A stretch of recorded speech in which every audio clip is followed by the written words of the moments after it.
Shana via ha program asai tu pazi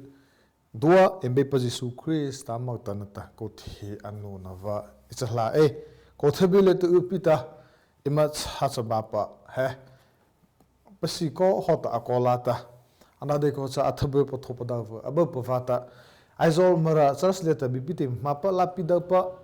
lapi thepa lapi nei sepa tapa he ema pa chapa mo panta abai pa bitota ema chuo pa za sala bi khai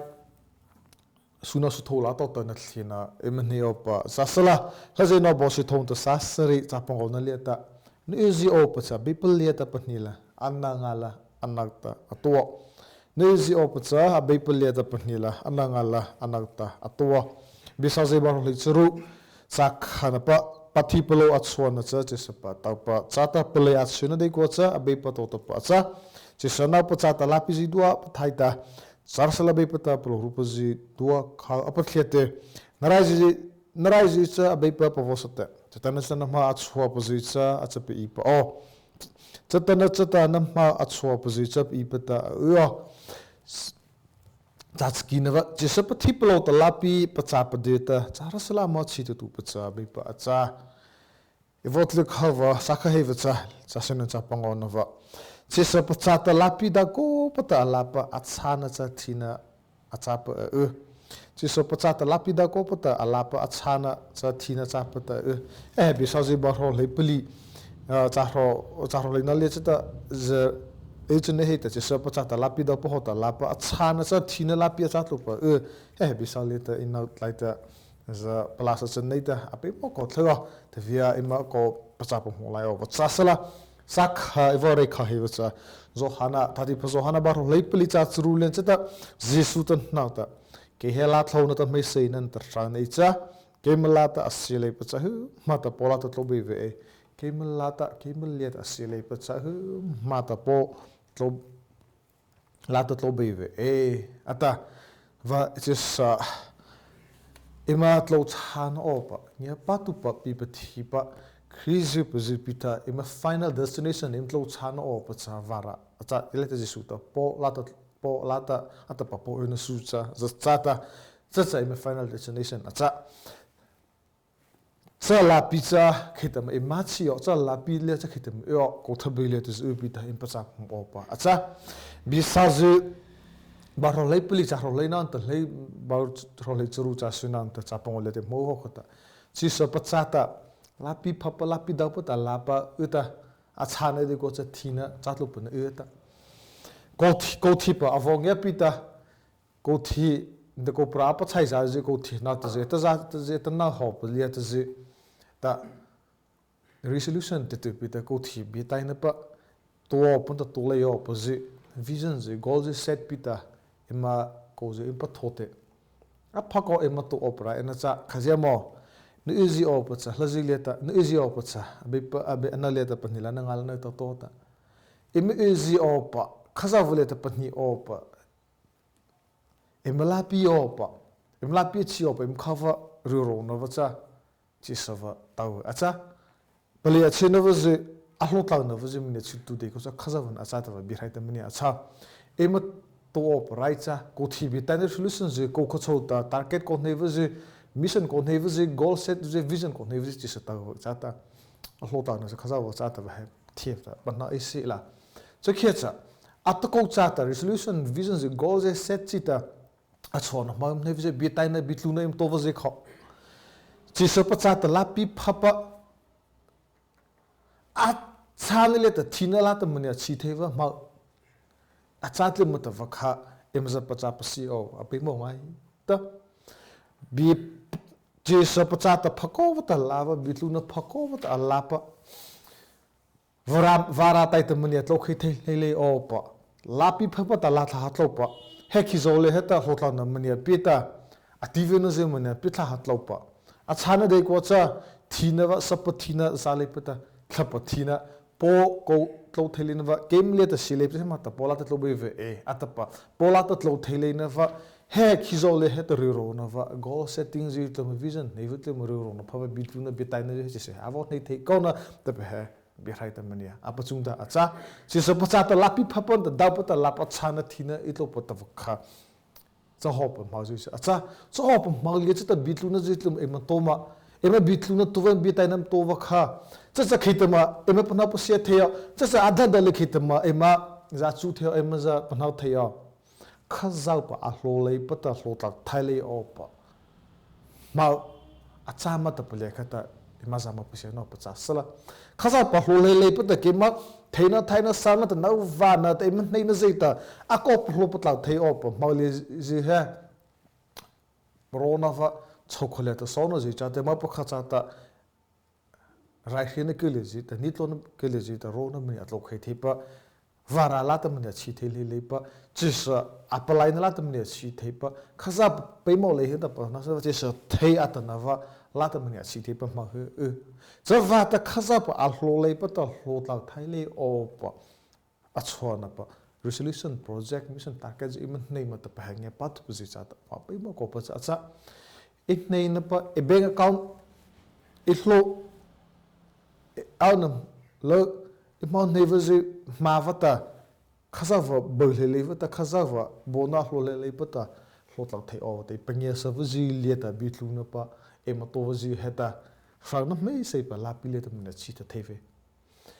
ke leta sile pa cha he mata po ko to ve ke ma cha isuta la thau chan ta fragna na ta me sei na ne cha mani ata la thau de ta chale va ta fragna ta me sei na wa to no tai ta mina chi the pa jisu krista a hlole pa ta hlotlang thai le o pa project ba pa kha sa chho kha cha ko na vli he ta ma tunga ma ro na im to ma ta pa kha ma za ma pa se no pa ta kha ngai ta jisu krista cha lapi la tho mi se pa sa na cha pa ta poko tho thei na cha pa ta he ki zole te le ma pa pa mo no tai cho a cha pa ta va ta ko thi tha bele te na na he ta jisu krista a hlo le pa ta ko pa tho pa je he chi chi ta jisu krista a hlo le pa ta la tho a chi pa je he chi chi ta e ma pa thi plo le ta e me la pi o pa cha pa de na cha adam ma dang le ma cha pa cha pa de rawa to rawa chon ni ra che sa ta vo na cha cha cha bi sa se bo le churu le ta mne cha kho pa thi plo chon na che sa ta pa na cha no che sa pa plo pa thi plo ta la pi pa cha pa de ta e me la pi o pa kha za pa na ta ha zu le ta che sa ne ji o pa cha a be pa le ta pa ni la anna ngala na ta to e ji o pa khasa vule ta pani o pa da dai chota pa cha pa po thele pa cha ha le pa atla cheta khal kha hap o pa ta ko im pa thu he pa cha khe cha nge chi chi che pa nei ma cha chi nge chi chi pa nei ma cha atson nei le pa target nei le pa goal nei le pa mission nei le pa cha ko tu pa nge pa tu pa khal le heta pa thei o pa ma ve khal u ve cha va cha ta chi sa ta va cha bi hai tam ne sa ta im la pio pa im zio pa ko sinova im future im mela da tileta im chokha cha ma pa kha ra hen tlona hlotla im khana kin na leta pa achona pa cha pa de to pro na ru na im ne ya cha cha khaza von ha ta be pa im chahla ta pa ta khaza na tem to khi operain acha chele ta pe mo pa cha cha ma ru na to le sa pa cha pa zio pe mo cha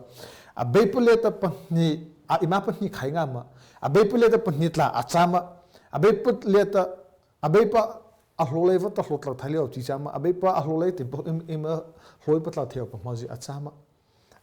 a be pule ta im panni ma im panni nga ma ta pa kho im ro ro no va ji su im la thlo va ta im ro ro no me ji of te im kha va ji chho kho cha ta ma pa kha cha im ra khine ke le mi tlo na ke le ta le ta ro ro im ne va kho a be pule ta panitla a chama panni nga pa a chama a pa thai ba asiama adama ngachima zachima marhava khazava krista lata chita tu over maruru no se uma impachava bemo a bepele ta panitla achale paruru na imneima a bepele ta paninga le paruru no se imtoma a bepela ta hlanga le opa a bepela ta lokhinga le over a beva nabong na nama chota tanga leva ma ro na was im nema lapi ji im pa chapa de ma so ho position a channel thina tlok khei pa cha abe pa chi thana abe pa silana abe pa apa hlong tlana wa abe pa fialana wa abe pa bon na wa abo pa ro no ji achama pa chaw ko ngai tu tu chaw pa cha le pa ro na wa cha chi se pa cha da lapi da ta phapat ta septa alapa hekizole ta hotal na va tivena zitle ma mania pitla hatlo va utheina khapat tlan na va atlo khel khapat thina atlo khede va ma cha theina zo vas de pe mo chai pa cha zo hana le ta ke hela thlo no ta me seina ta hana sa cha ke mele ta sile pa cha ma ta po ko to ve ata lab Jisu Christ ta cha shang na la thlo me se pa lapi dau pa ta lapi the pa bi hai pro le ta lapi amachi panata bi rai thipeleta Jisu Christ ata lapi the ne pi pacha anau za chahat anau cha lapi o ta vo pho hata anau cha mama pa o va tim heleta si hata im e phama o pata khana suleta na cha ke i hata cha lapi cha Jisu Christ ata vo chi khai hava na hin no achi over nge patu ji im cha he kizole tem na ta la thau achi ni le tem na ta khale heta Jisu Christ a lo sala Jisu la thon to machine ta rana a lo cha khecha thlochi pe to o pita a bepa buna takla bata ma ha ba bevala ta chi thana le ta a bevata a pa ha o cho ho pa ro na va cha emen nema nei che o pata kha khena sa sai pa mi ba Jisu Christ amata ima la a bevdem ji du cha ta buna pe mo se amen tla chana von hi to sala Hallelujah bepa eima po ko thabule ta mane sautuwa he ko siova ema tle bele pa ema chi bele la pile he ema na to yo pata bi atai chita ema na ta aman na ta sir o pata cha ro tu puzidu na ta na ta namal leita hotla thaili o puru ro na lapi pacha pade tu buzi achwa na vero ro na tu buzidu nang chata abepa israel sona chi thatu pachata chi thala Jisu Christ ale ta lapi mane na chode bacha chi pada thei ta rangna me sepa nei no o pata im lapi he nama ta mane chi thala he ko thabele ta mane sa tu ta chana mane tlok khela he one vision program le ta nama na be sai ta he avona tlite tu puzu apachai ta nama le ta ta wa khachipa am nei thei no wata atana he amacha Jisu Christ mautan me ko le ko do khei atama he posos powat wa pathai wa ko na wa khachina wa hria cha am chole ta vot lo sala abe pa nama khazi ta ta ploru am phona wa cha thawa pathai wa cha ta abe pa avo pu khei sala cha pu khei na ma cha ta amalapi achi cha pa ta umo se cha he kizole ta ne na no pa me na sa na cha acha Jisu Christ ta mene ne pivata na tanale ta lapi thipa lapi mese pa da dau pa mene pivata ima le challe cha asibji duwa nang cha ta abe bi cho no chai khachi pa ta pa theo ta pala ha pa ta he kizole ta mene isum Jisu Christ ta ma ta halun bi re chote ma cha hia amen